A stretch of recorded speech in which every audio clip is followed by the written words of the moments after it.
இறைவனுக்கு நன்றி.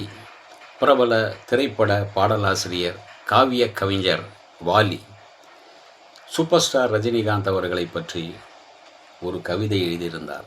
பெரிய புள்ளிகள் என்கின்ற தலைப்பில் ஒரு புத்தகத்தில் அந்த கவிதை எழுதியிருக்கின்றார்.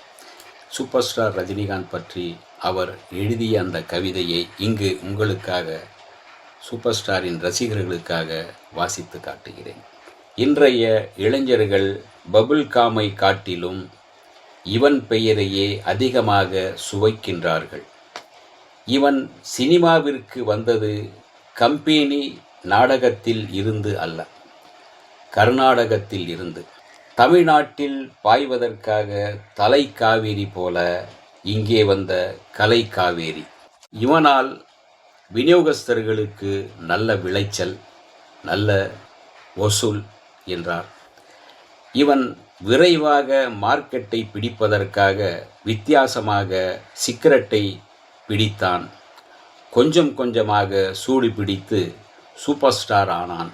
இவன் ஏற்கனவே போதைகளுக்கு பழக்கப்பட்டிருந்ததால் இவனுக்கு போதை ஏற்ற முயன்று புகழும் பணமும் தோற்று போயின. இவன் குணம் தங்கமாக இருப்பதால் தான் இவனை தேடி வெள்ளி வருகிறது. முத்துராமன் என்ன வார்த்தை சொன்னாலும் இவன் அந்த வார்த்தையை தட்டான். ஏனெனில் முத்துராமன் தான் இந்த தங்கத்தை நகையாக்கி விட்ட தட்டான். இல்லை என்றால் போனா மட்டுமல்ல, இவன் எதிர்காலமும் ஒரு கேள்விக்குறியாகவே இருந்திருக்கும்.